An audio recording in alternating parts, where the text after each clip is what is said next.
श्रीगुरुभ्यो नमः। हरिः ओम्। ॐ भद्रं कर्णेभिः शृणुयाम देवाः, भद्रं पश्येमाक्षभिर्यजत्राः, स्थिरैरङ्गैः स्तुष्टुवागुंसस्तनूभिः व्यशेम देवहितं यदायुः। स्वस्ति न इन्द्रो वृद्धश्रवाः, स्वस्ति नः पूषा विश्ववेदाः, स्वस्ति नस्तार्क्ष्यो अरिष्टनेमिः, स्वस्ति नो बृहस्पतिर्दधातु।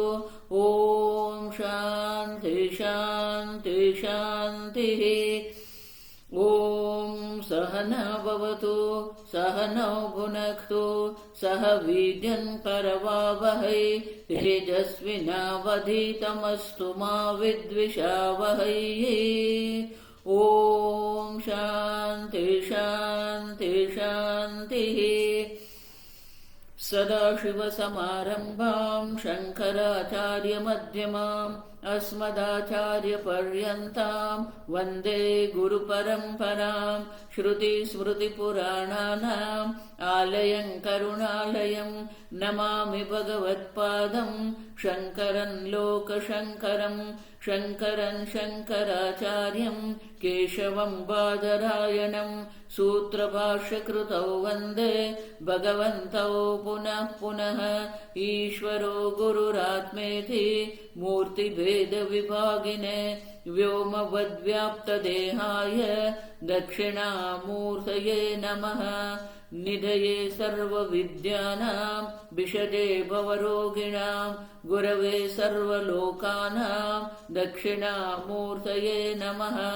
ॐ नमः प्रणवार्थाय शुद्धज्ञानैकमूर्तये निर्मलाय प्रशान्ताय दक्षिणामूर्तये नमः। ॐ प्रज्ञानांशु प्रधाने स्थिरचरनिकरव्यापिभिर्व्याप्य लोकान् भुक्त्वा भोगान् सविष्टान् पुनरपि धिषणोद्भासितान् कामजन्यान् पीत्वा सर्वान् विशेषान् स्वपिति मधुरभुङ् मायया भोजयन्नः। मायासङ्ख्यातुरीयं परममृतमजं ब्रह्म यत्तन्नतोऽस्मि। यो विश्वात्मा विदिजविषयान् प्राश्यभोगान् स्तविष्टान् पश्चाच्चान्यान् स्वमतिविभवान् ज्योतिषा स्वेन सूक्ष्मान् सर्वानेतान् पुनरपि शनैः स्वात्मनि स्थापयित्वा हित्वा सर्वान् विशेषान् विगतगुणगणः पात्वसौ न स्तुरीयः।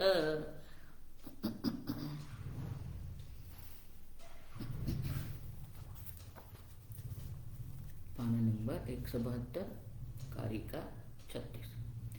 अजमनिद्रमस्वप्नम् अनामकमरूपकम् सकृद्विभातं सर्वज्ञं नोपचारः कथञ्चन।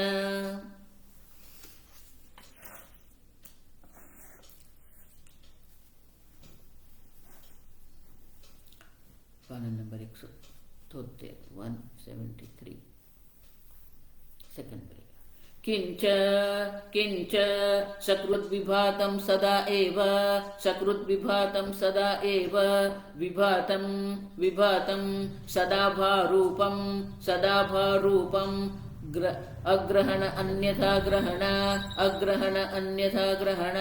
आविर्भावतिरोभाववर्जितत्वात् ग्रहण अग्रहणे ही रात्रि अहनि तमश्च अविद्यालक्षणं सदा प्रभातत्वे कारणं तद अभावात् नित्यचैतन्यभारूपत्वाच्च युक्तं सकृद्विभातमिति अतः एव सर्वञ्च तज्ञस्वरूपं च इति सर्वज्ञं न इह ब्रह्मणि एवं विदः उपचरणम् उपचारः कर्तव्यः यथा अन्येषाम् आत्मस्वरूपव्यतिरेकेण समाधानादि उपचारः नित्यशुद्धबुद्धमुक्तस्वभावत्वात् ब्रह्मणः कथञ्चन न कथञ्चिदपि कर्तव्यसंभवः अविद्यानाशे इत्यर्थः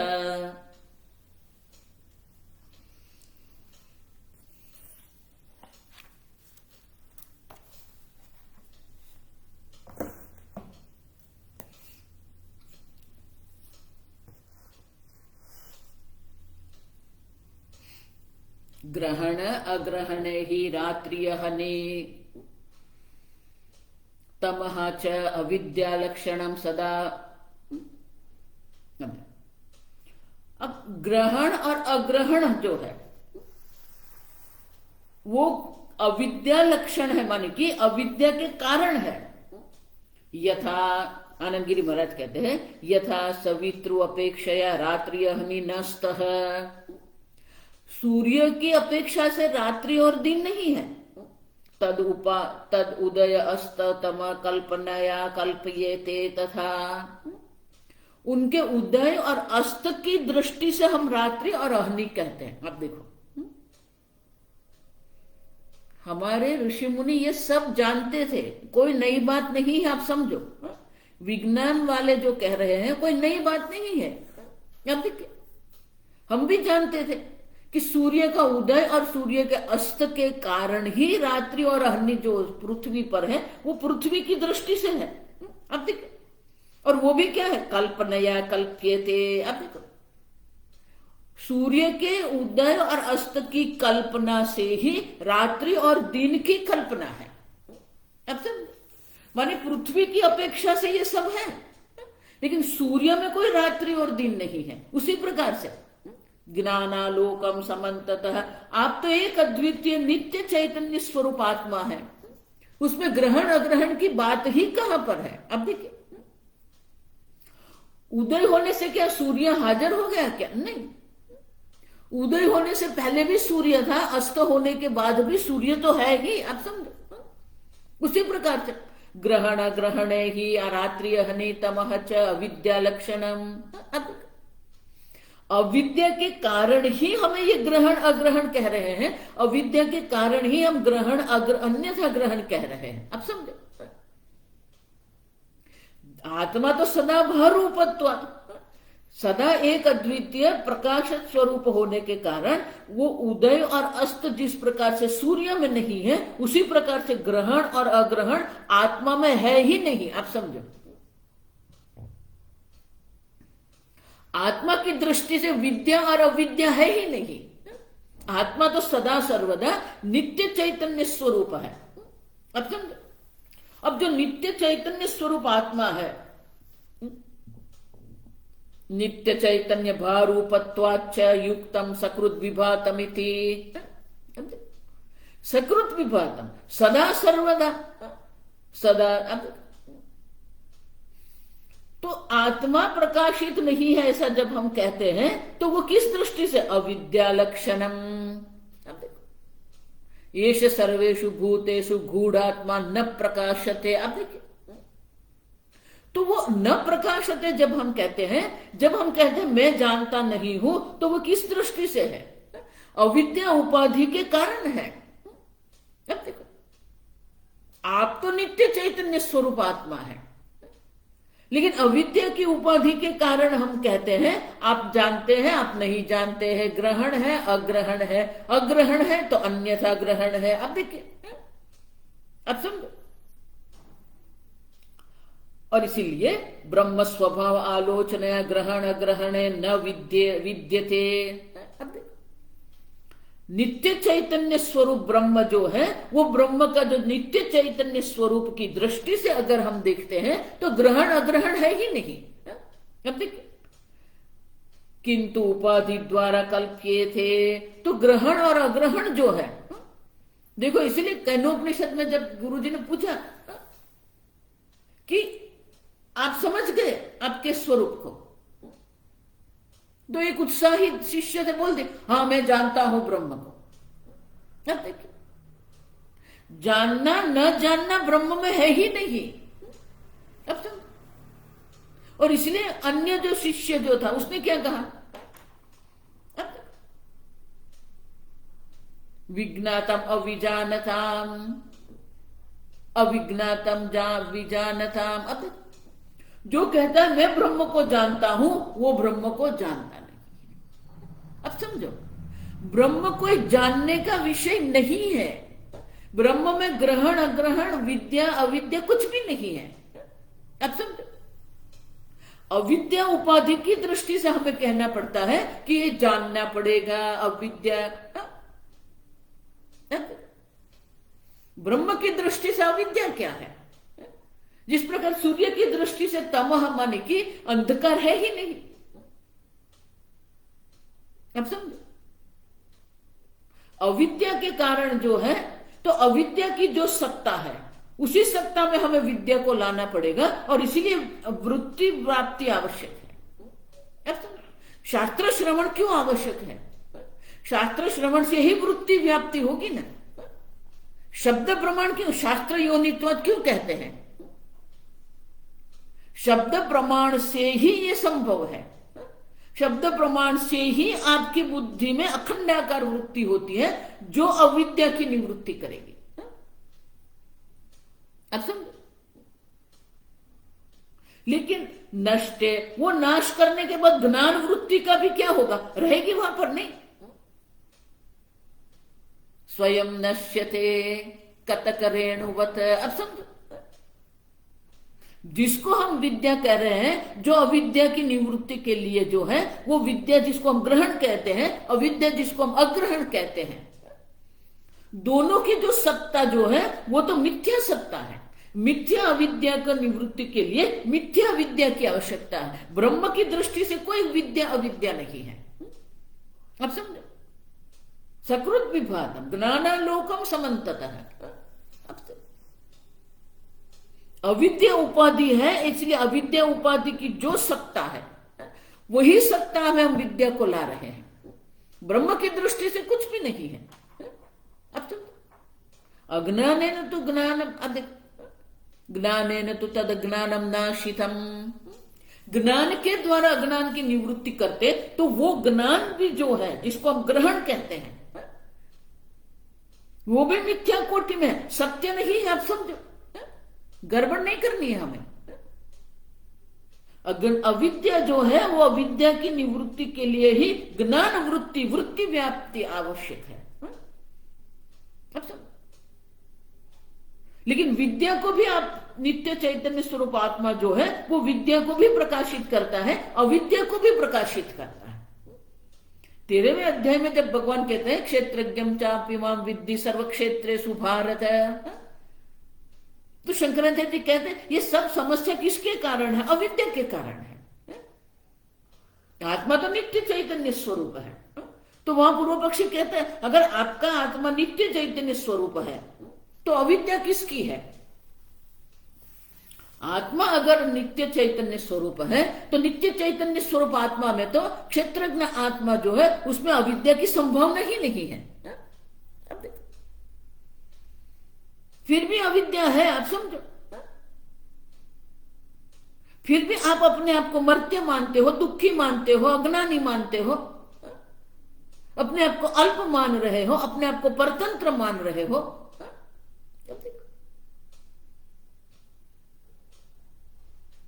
तो वहां पूर्व पक्षी कहता है कि अगर आत्मा चैतन्य स्वरूप नित्य चैतन्य स्वरूप आत्मा है तो अविद्या की संभावना नहीं है। और बुद्धि तो जड़ है, बुद्धि जड़ में विद्या अविद्या होता ही नहीं है। तो अविद्या है कहां पर? अविद्या किसकी है? अब देखिए, तो शंकराचार्य जी बहुत सुंदर थे। प्रश्न हुए व, जो प्रश्न पूछ रहा है ना उसकी ये अविद्या है। आप प्रश्न पूछ रहे वही सिद्ध करता है कि अविद्या है। अगर अविद्या नहीं होती तो प्रश्न क्यों करते आप? अब समझो, जो अपने आप को अल्प मान रहा है, जो अपने आप को दुखी, मर्त्य, अज्ञानी मान रहा है, उनकी अविद्या है। लेकिन ब्रह्म चैतन्य की दृष्टि से कोई अविद्या अविद्या है ही नहीं। अब तेन ब्रह्मण सदा भारूपत्वम, और इसके कारण ब्रह्म जो है सदा भारूपत्वम इति अविरुद्धम। ब्रह्म तो सदा विद्यावस्था में भी ब्रह्म चैतन्य स्वरूप है, अविद्यावस्था में भी आप तो नित्य ब्रह्म स्वरूप ही है। देखो, इसलिए मैं कहती हूं वेदांत आपको ब्रह्म बनाने के लिए नहीं है। अब समझो, बनना बिगड़ना वेदांत में है ही नहीं। आप नित्य चैतन्य स्वरूप है, आप नित्य चैतन्य स्वरूप ब्रह्म है।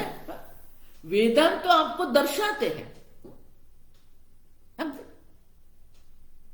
और इसीलिए इतश्च निरूपाधिकम ब्रह्म सदा विभातम एशितव्यम। अब देखो, ब्रह्म में तमः अंधकार नाम की कोई वस्तु ही नहीं है। क्यों? निरूपाधिकम ब्रह्म।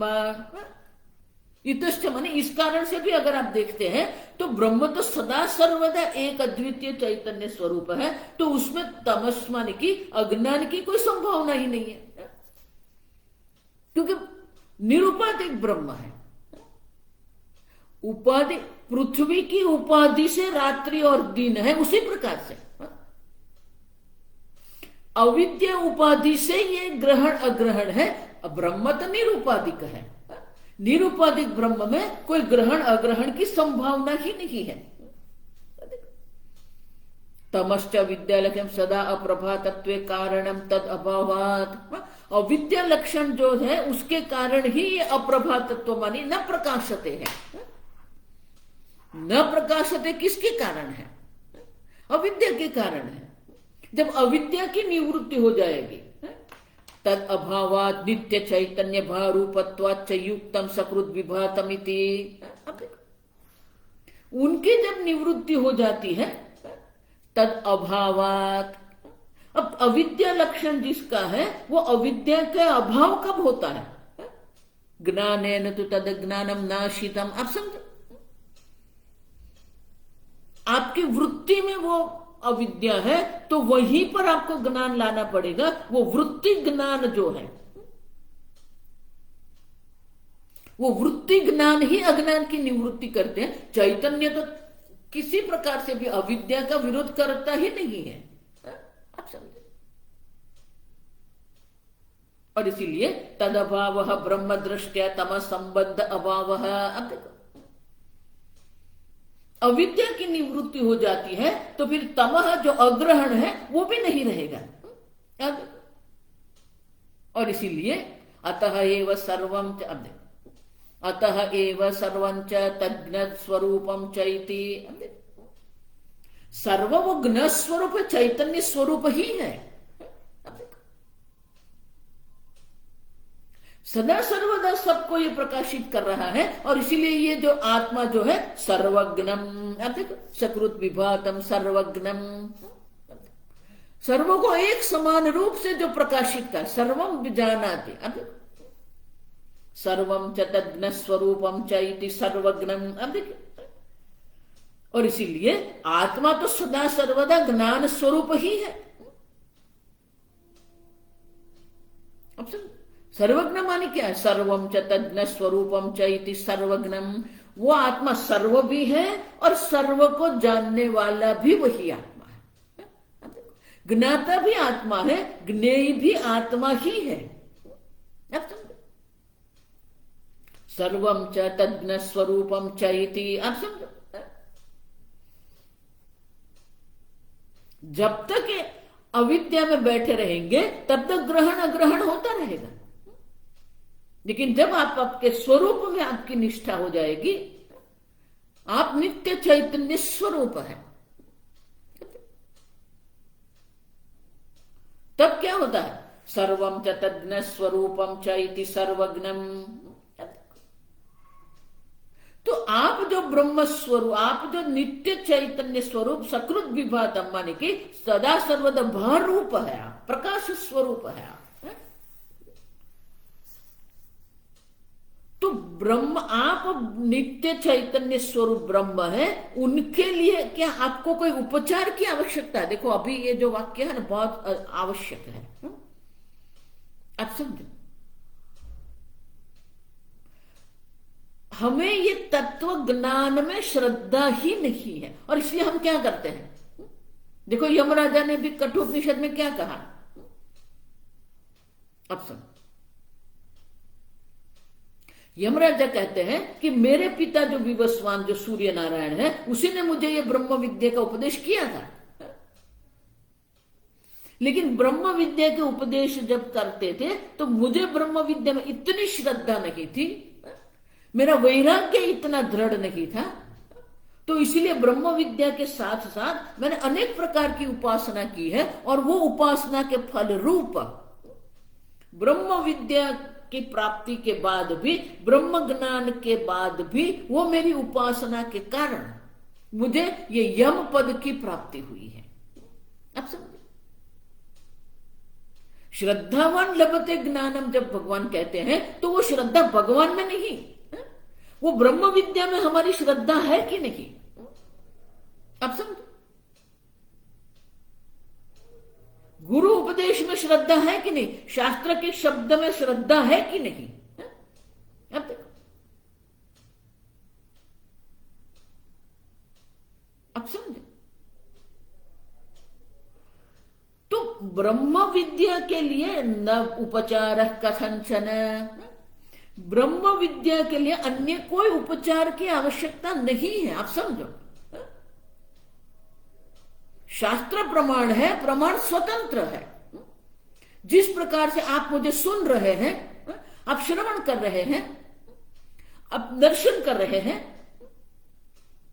तो चक्षुरेंद्रिय को दर्शन क्रिया के लिए अन्य कोई प्रमाण की अपेक्षा है नहीं है, आप समझे। श्रवण करने के लिए श्रोत्रेंद्रिय से अन्य कोई प्रमाण की अपेक्षा है नहीं है। उसी प्रकार से ब्रह्म विद्या जिसको हम कहते हैं, उसमें अन्य कोई उपचार की कोई आवश्यकता नहीं है। अब न यह ब्रह्मणि, अब ब्रह्म में ब्रह्मणि एवं विदः उपचरण उपचारः न कर्तव्यः, आप समझे।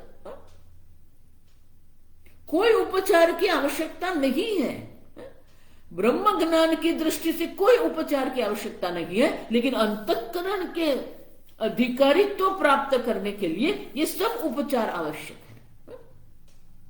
ब्रह्म विद्या स्वयं स्वतंत्र है, अब समझो। शंकराचार्य जी भी गीता में अनेक स्थान पर समझाते हैं कि ब्रह्म ज्ञान को कर्म की कोई अपेक्षा नहीं है, अब समझो।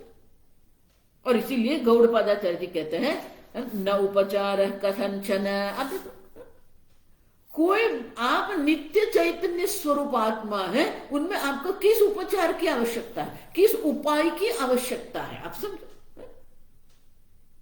अब ब्रह्मणि एवं विदः उपचरण उपचारः न कर्तव्यः। अब देखो, तो तत्वज्ञान की दृष्टि से हम देखते हैं विदुषः निरुद्ध मनसः ब्रह्मस्वरूप अवस्थानम उक्तम ये तु विदुषः अपि समाध्यादि कर्तव्यम आचक्षते तत्प्रत्याह। अब ब्रह्म ज्ञान के लिए कोई कर्म की अपेक्षा नहीं है, आप समझे। देखो दूसरे प्रकार से देखो,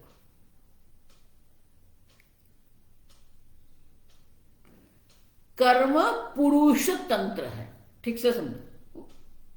कर्म पुरुष तंत्र है, माने कि आपके पर आधारित है, आपके संकल्प पर आधारित। आप कर्म करो न करो, आपके पर आधारित है।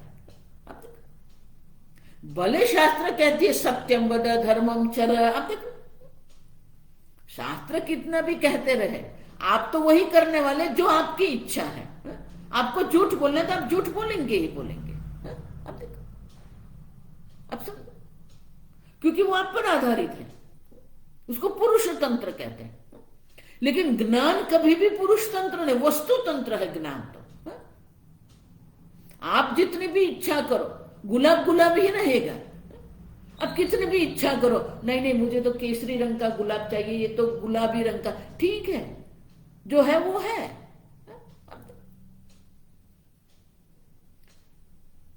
ज्ञान वस्तु तंत्र, जैसी वस्तु होगी उसी प्रकार से ज्ञान होगा आपको। अब ब्रह्म जो नित्य चैतन्य स्वरूप ब्रह्म है, तो उनमें आपकी इच्छा, आपकी भावना कोई काम की नहीं है। आप समझो। और इसीलिए ब्रह्म विद्या को अन्य कोई अपेक्षा है नहीं, क्योंकि वस्तु तंत्र है वो तो। वस्तु तंत्र माने कि वो आप पर आधारित ही नहीं है। और जितना उपचार आप दर्शा रहे हैं, जितने उपाय आप दर्शा, वो तो पुरुष तंत्र है। आप समझो। और इसीलिए गौड़पादाचार्य जी कहते हैं न उपचार कथंचन। आप समझो, जिसको ये ब्रह्म ज्ञान हो गया है, निरुद्ध मनसः विदुषः ब्रह्म स्वरूप अवस्थानम। अब हम देखेंगे, जिसका मन निगृहीतम मनसः, हम देखेंगे एक बार आपका मन निरुद्ध हो गया, ब्रह्म स्वरूप अवस्थानम, वो ब्रह्म के स्वरूप में आपका अवस्थान होना ही है। ये तो विदुषः अपि समाध्यादि कर्तव्य आचक्षते। जो लोग कहते हैं कि ब्रह्म ज्ञान के लिए ये उपचार की आवश्यकता है, ब्रह्म ज्ञान के बाद भी ये उपचार की आवश्यक, समाधि आदि की आवश्यकता है, तो उनके प्रति ये कहते हैं न यह ब्रह्मणि एवं विध उपचार कर्तव्य है। अब देखो किस उपचार की आप बात करते हो? ब्रह्म विद्या से अन्य कोई उपचार है ही नहीं। अब देखो, एक ब्रह्म विद्या जो है वो ही है वस्तु तंत्र। अज्ञान की निवृत्ति के लिए ब्रह्म विद्या पर्याप्त है, कोई अन्य की अपेक्षा नहीं है। अब समझो, इसलिए ब्रह्म विद्या पर हमारी श्रद्धा होनी चाहिए। अब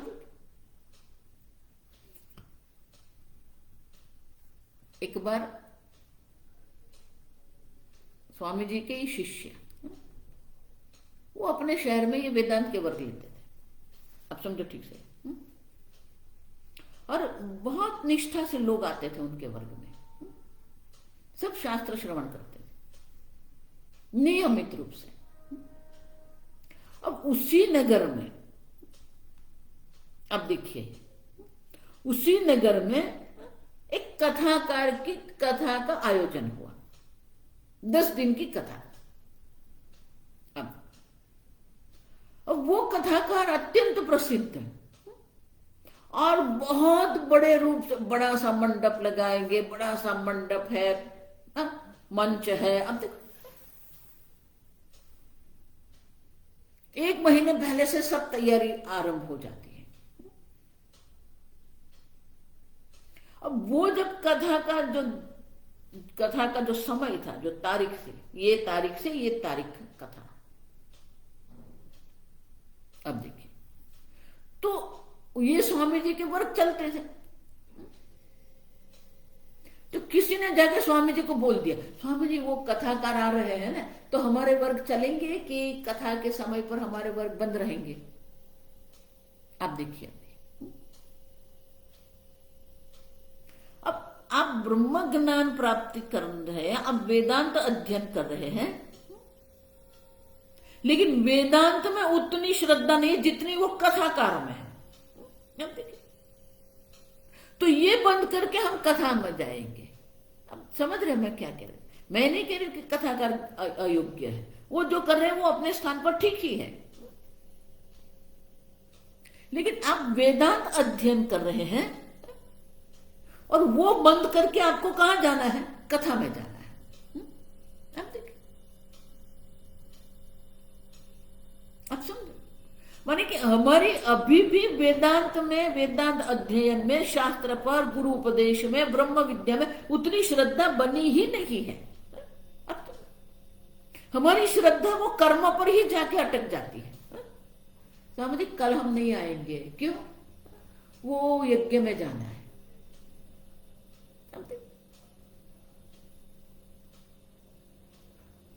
किसी ने आपको आमंत्रित किया है, आप जाइए, कोई बात नहीं है, उसमें कोई बड़ी बात नहीं है। तो यज्ञ में जाने के लिए आप वेदांत वर्ग छोड़ देंगे, माने कि आपको वेदांत में उतनी श्रद्धा ही नहीं है। किसी के विवाह में जाना है, विवाह प्रसंग में जाइए आप, उसमें कोई बात नहीं है। लेकिन आपके लिए महत्व का क्या है? आपकी अग्रिमता क्या, प्राथमिकता क्या है? हम लोग भी जब स्वामी जी के पास आश्रम में पढ़ने गए, अध्ययन करने गए हम लोग, तो शास्त्र अध्ययन जब हम करते थे तो बहुत सारे ऐसे ब्रह्मचारी जो थे, वो आश्रम में आने के पहले वो अपने नियम से जप करते थे, पूजा पाठ करते थे। अब शास्त्र अध्ययन इतना चलता है, प्रातःकाल ध्यान, मंदिर होता है 5 से 6 बजे, फिर ध्यान होता है, फिर नाश्ता होता है, फिर वेदांत वर्ग होता है, फिर व्याकरण का वर्ग रहता है, फिर वेद पाठ का वर्ग रहता है, फिर भोजन होता है, फिर स्वाध्याय करने का होता है। अब तो पूरा दिन उसी में व्यस्त होता है, तो वो जप का समय नहीं रहता। अब जो वर्षों से जप करने वाले जो थे, उनके मन में एक प्रकार से मन में गिल्ट रहे, अपराध भावना रहती है, आज जप नहीं हुआ, आज जप नहीं हुआ। अब तो वो लोग को थोड़ा अंदर से ऐसा लगता था कुछ छूट गए। तो वो लोग ने स्वामी जी को प्रश्न कर दिया। रात्रि भोजन के बाद प्रश्नोत्तरी रहती थी, किसी को अगर कुछ समझ में आया, नहीं समझ में आया, ठीक से नहीं समझे, तो वो प्रश्न करते थे स्वामी। तो उन्होंने प्रश्न कर दिया, तो स्वामी जी ने कहा अब जप करते हैं, क्यों करते हैं? तो बोले जप के द्वारा हम ईश्वर चिंतन करते हैं। जप करना माने क्या? ईश्वर चिंतन करना है। भक्ति माने क्या है? रिलेटिंग टू ईश्वर। भक्ति क्रिया के द्वारा हम हमारे ईश्वर के साथ का हमारा जो संबंध जो है, नित्य संबंध है।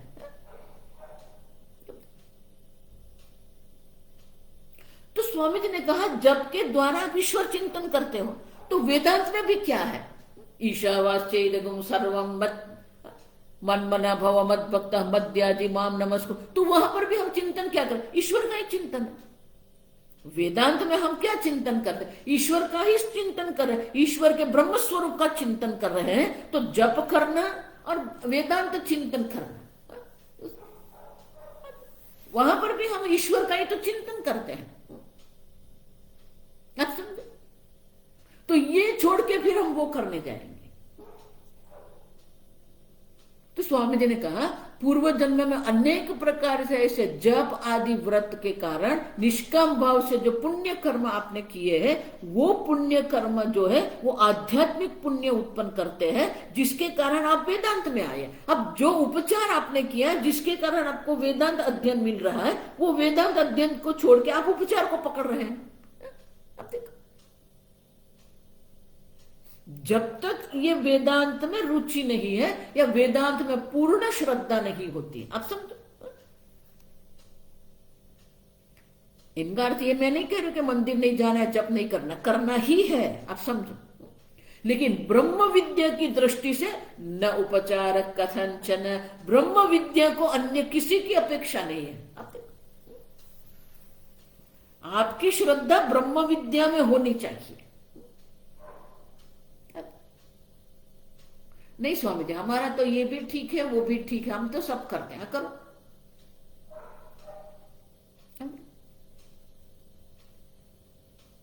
गौड़पादाचार्य जी कहते हैं अन्य किसी उपाय की अपेक्षा ही नहीं है। क्यों? एवं विदत्वम निरुपाधिकत्वम उपचार है समाधि आदि ही।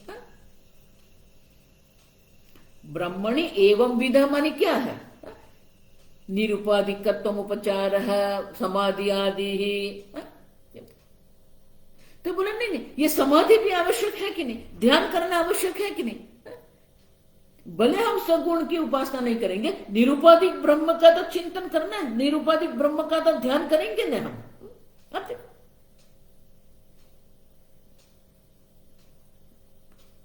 न उपचार है। अब देखो, कोई उपचार की आवश्यकता नहीं। निरुपाधि के ब्रह्मणि विदुषः न कर्तव्य शेषः अस्ति एवं अर्थम। अब देखो, ब्रह्म ज्ञान में, ब्रह्म स्वरूप में हमारी निष्ठा जो है वो निरुपाधिक ब्रह्म है। आप समझो, निरुपाधि के ब्रह्मणि विदुषः, एक बार निरुपाधिक ब्रह्म का ज्ञान हो गया, निरुपाधि के ब्रह्मणि सती। अब देखो, तो निरुपाधिक ब्रह्म में आपकी निष्ठा के लिए अन्य कोई कर्तव्य कर्म की आवश्यकता ही नहीं है। अब देखो, और ब्रह्म ज्ञान के बाद तो कोई कर्तव्य न तस्य कार्यम न विद्यते। अब समझो, न कर्तव्य शेष अस्ति एवं अर्थम वैधर्म्य उदाहरण साधयति। तो शंकराचार्य जी यहां पर क्या करते हैं? वैधर्म्य माने कि बिल्कुल विपरीत दृष्टांत देते हैं। ब्रह्म ज्ञान के लिए कोई उपचार की आपको आवश्यकता नहीं है, क्योंकि आप नित्य चैतन्य स्वरूप ब्रह्म हैं। ब्रह्म ज्ञान को कोई उपचार की आवश्यकता नहीं है। ब्रह्म ज्ञान के बाद भी कोई कर्तव्य नहीं है।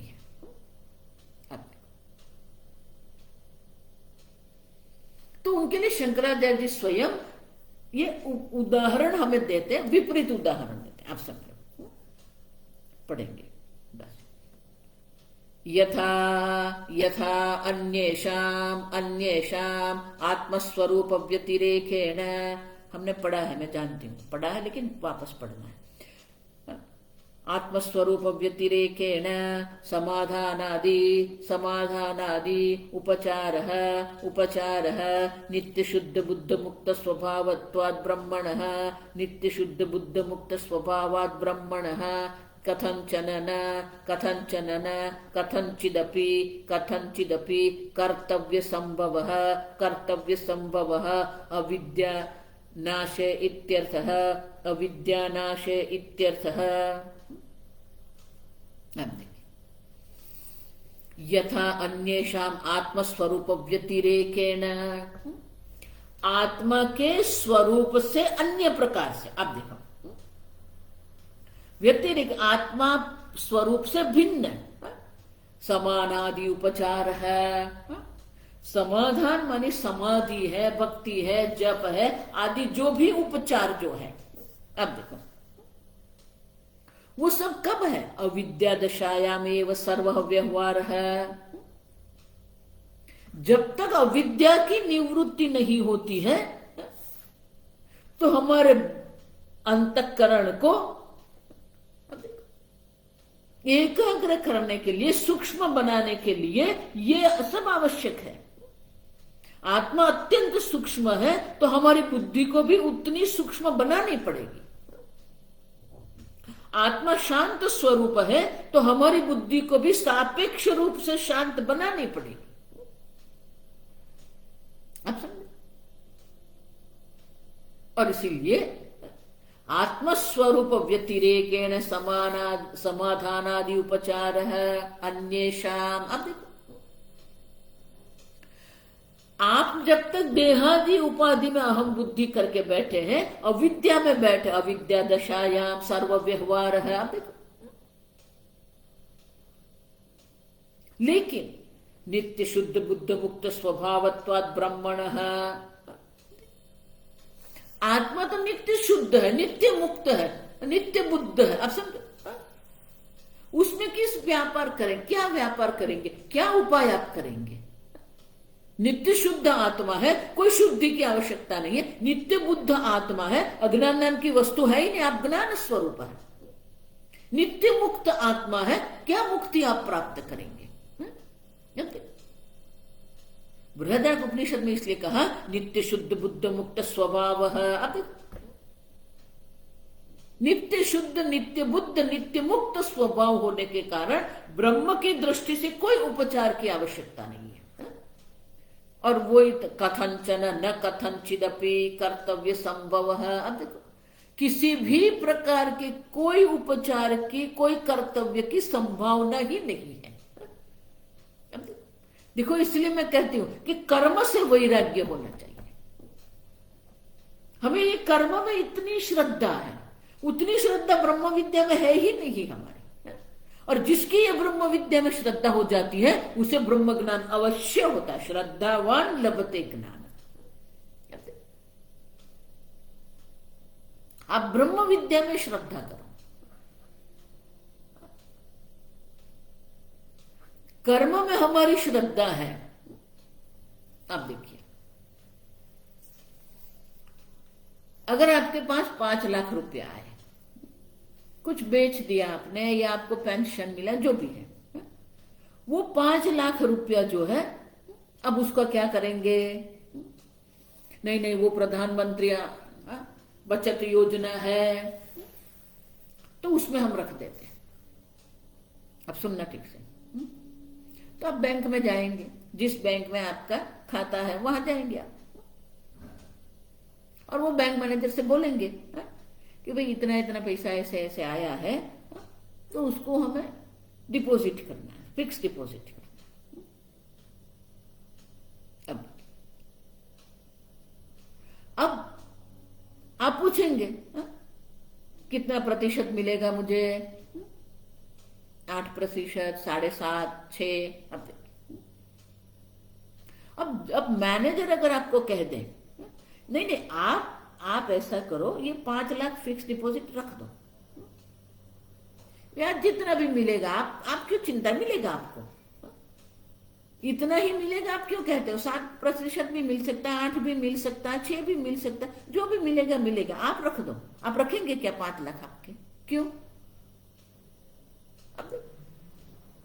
कितने प्रतिशत ब्याज आपको मिलने वाला है?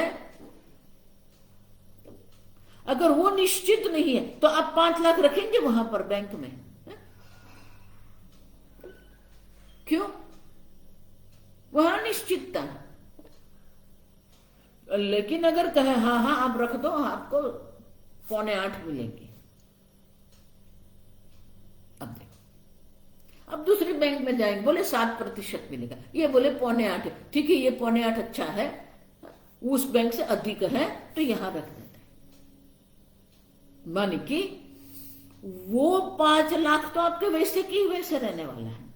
अब समझो, देखो, ये आपके 5 लाख को तो कोई पकड़ने वाला नहीं है, पर उसी पर आपको कितना ब्याज मिल रहा है वो निश्चित है, तो आप वो फिक्स डिपॉजिट रखेंगे। समझ रहे हो मैं क्या कह रही हूं? तो वो ब्याज आप देखते हैं कि ये 5 लाख पर मुझे 7% मिल रहा है, 7.25% मिल रहा है।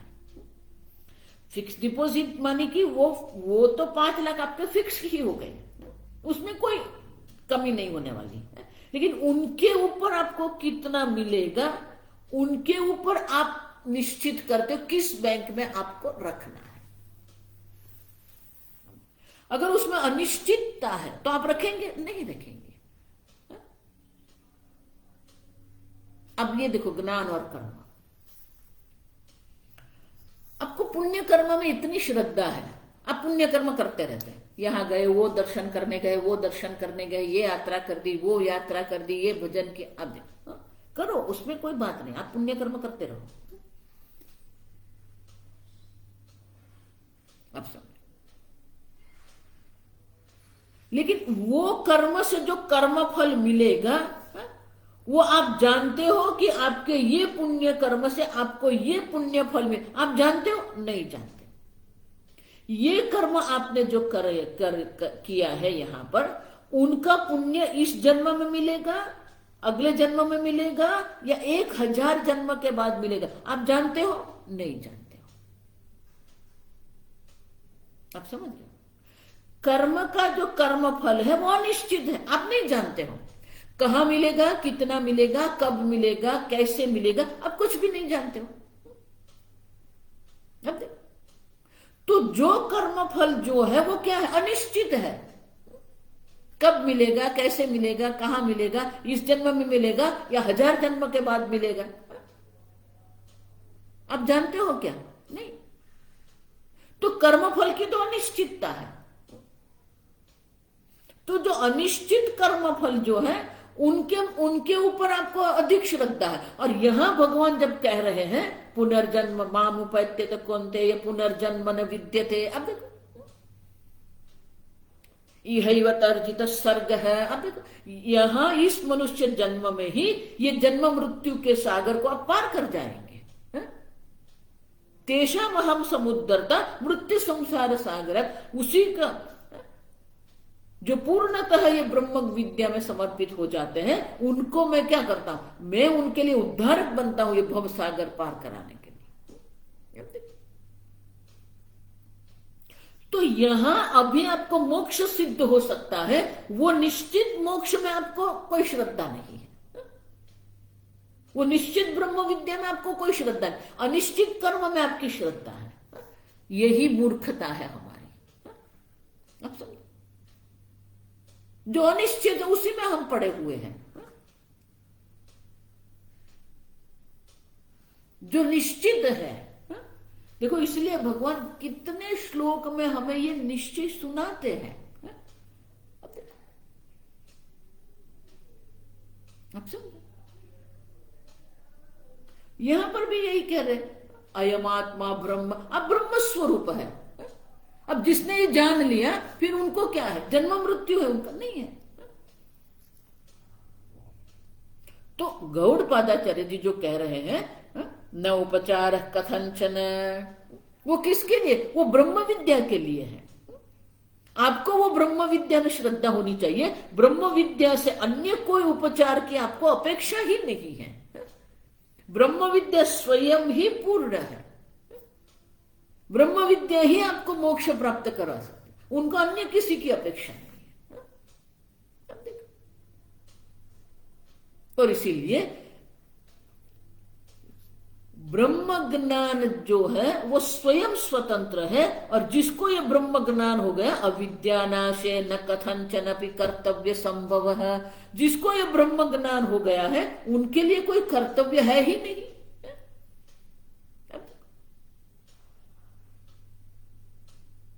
अब सुन, यस्य नाहं कृतो भावः यस्य बुद्धिर्न लिप्यते, कोई अहम बुद्धि नहीं है, अहंकार नहीं, कर्तृत्व भोक्तृत्व नहीं है, फिर कर्म का क्या है? जब कर्तृत्व है, आत्मा में कर्ता का अध्यारोप किया है तो कर्तव्य है। एक अद्वितीय निरुपाधिक जो निर्विकारी ब्रह्म है उसमें क्या कर्तव्य है, क्या उपचार है? कोई उपचार की आवश्यकता नहीं। ब्रह्म विद्या स्वयं पूर्ण है।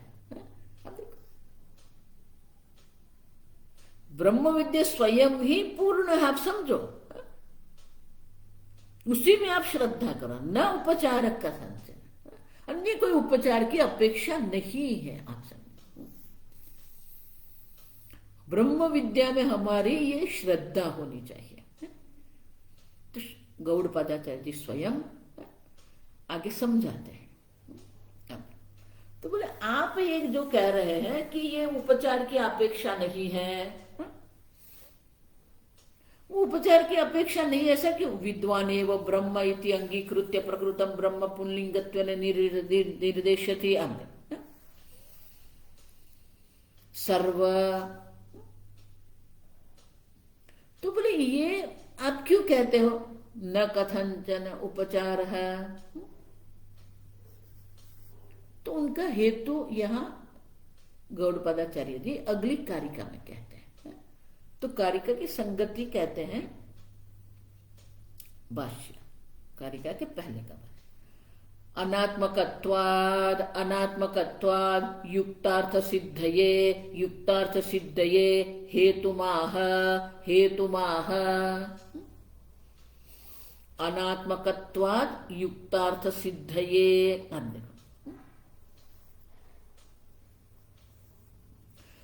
तो पूर्व श्लोक में जो कहा ना युक्तार्थ, युक्त मान जो कहा उक्तार्थ, उक्तार्थ माने पहले जो कहा गया, आगे जो कहा गया है उसी को सिद्ध करने के लिए अब ये कारण दर्शाते हैं। कर्म की ब्रह्म विद्या में कोई अपेक्षा नहीं है,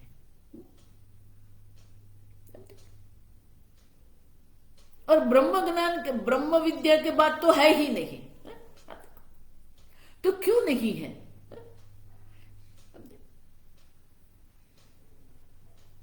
क्योंकि अनात्मकत्वाद, अब ये अनात्मा है। कर्म जो है, कर्तृत्व भोक्तृत्व जिसको कहते हैं, विकार जिसको कहते हैं, जन्मादि जिसको कहते हैं, वो सब तो अनात्मा है। आप देखिए कर्म क्या है? कर्म क्या आत्मा है? नहीं, अनात्मा है। जो विकारी है, जो विनाशी है, अनात्मा का माने कि वो आत्मा नहीं है। आत्मा तो नित्य चैतन्य स्वरूप है। उपदेश आरंभ इसीलिए रमण महर्षि जी क्या कहते हैं, पहले श्लोक में कहते हैं, कर्म किम परम कर्म तज्जड़म कर्तुराज्ञया प्राप्यते फलम कर्म किम परम कर्म तज्जड़म। कर्म जड़ है, अनात्मा है। आप समझ, आत्मा नहीं है। तो वो जड़ कर्म जो है वो हमें कर्मफल नहीं दे सकते हैं। वहां वो अर्थ है। हम देखो, कर्म स्वयं कर्मफल उत्पन्न नहीं कर सकते हैं क्योंकि कर्म जड़ है। लेकिन वो कर्म जड़ है मानी अनात्मा है। अब वो जो अनात्मा है, जो विकारी है, जो विनाशी है, उसको ब्रह्म विद्या से क्या संबंध है? अब देखिए, और इसीलिए अनात्मा इति अत्र इति प्रकृत उपादानदम। तो जो ब्रह्म विद्या जिसको हम कहते हैं वो आत्म स्वरूप है, अनात्मा कर्म अनात्मा है। इसीलिए कर्म से ही वैराग्य होना चाहिए। कर्म से वैराग्य मान कि जो भी कर्म हम कर रहे हैं वो निष्काम भाव से करते हैं, कोई विशेष कर्म फल की अपेक्षा नहीं है। और इसीलिए शंकराचार्य जी कहते हैं कि आगे जो कहा गया है उसी को सिद्ध करने के लिए गौड़पादाचार्य जी स्वयं हेतुमाह, वो कारण वो स्वयं दर्शाते हैं। 37 कारिका। सर्वाभिलाप विगतः सर्वाभिलाप विगतः सर्वचिंता समुत्थितः सर्वचिंता समुत्थितः सुप्रशान्तः सकृज्योतिः सुप्रशान्तः सकृज्योतिः समाधिरचलो भयः समाधिरचलो भयः।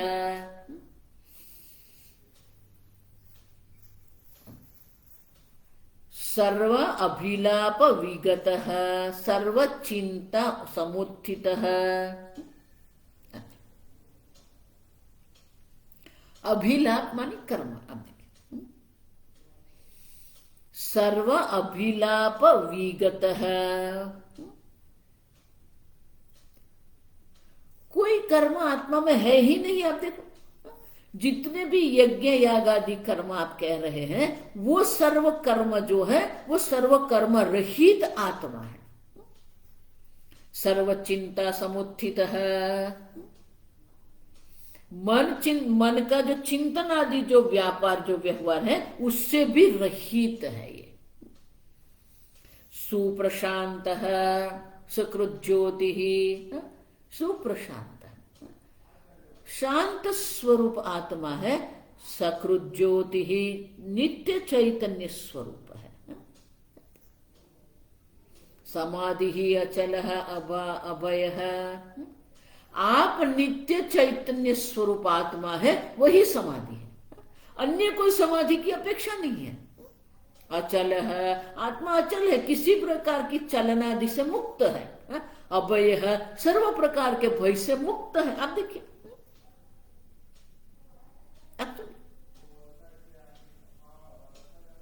तो कर्म जिसको हम कहते हैं, उपचार हम जिसको कहते हैं, अब देखिए, तो जिसको हम उपचार कहते हैं वो सब उपचार जो है वो कर्म है। और कर्म क्या कर सकता है? कर्म का क्षेत्र क्या है? कर्म के चार ही क्षेत्र है, आप समझो, चार प्रकार से ही कर्म काम करते हैं। आप किसी वस्तु को प्राप्त करो, नहीं है उत्पाद्य, उसको उत्पन्न करो, है लेकिन गड़बड़ है, संस्कार्य, विकार्य, तो कर्म के तो ये चार क्षेत्र ही है, आप्य, उत्पाद्य, संस्कार्य, विकार्य। अब देखो, अब आत्मा को प्राप्त, आप्य है आत्मा, प्राप्त करना है आत्मा नहीं, अब तो नित्य प्राप्त है, आप नित्य चैतन्य स्वरूप है। आपको अपने आप को प्राप्त करना है क्या? नहीं, अप्राप्य है ही नहीं आत्मा, अप्राप्त है तो प्राप्त करना पड़ेगा, आप अप्राप्त नहीं है, नित्य है। आप उत्पाद्य, उत्पन्न करना नहीं, आप है ही, आपकी उत्पत्ति की आवश्यकता ही नहीं। अजय है, आप संस्कार्य, क्या आपको शुद्ध करना पड़ेगा, संस्कृत करना पड़ेगा? नहीं, नित्य शुद्ध है। विकार, कोई विकार लाना पड़ेगा? निर्विकार है। अब नित्य, अजह, नित्य शुद्ध, नित्य निर्विकार। तो नित्य शुद्ध निर्विकारी अज आत्मा के लिए किस कर्म का प्रयोग आप करेंगे? आत्मज्ञान और आत्मा के लिए कोई कर्म की अपेक्षा नहीं है, आप समझो, कोई कर्म अपेक्षित है ही नहीं, आप समझो। और इसीलिए गौड़पादाचार्य जी उसी को समझाते कि न उपचार का संचय। क्यों? आप शांत स्वरूप है, आप नित्य चैतन्य स्वरूप है, निर्विकारी चैतन्य स्वरूप है, नित्य शुद्ध चैतन्य स्वरूप है। और इसीलिए कर्म की कोई अपेक्षा ही नहीं है। आगे हम कल देखेंगे।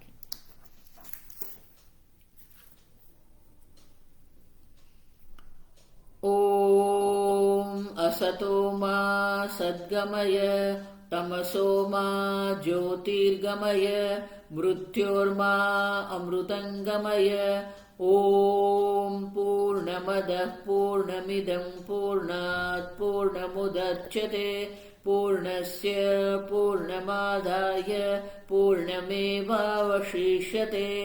ओम शांति शांति शांति। हरिः ओम। श्री गुरुभ्यो नमः। हरिः ओम।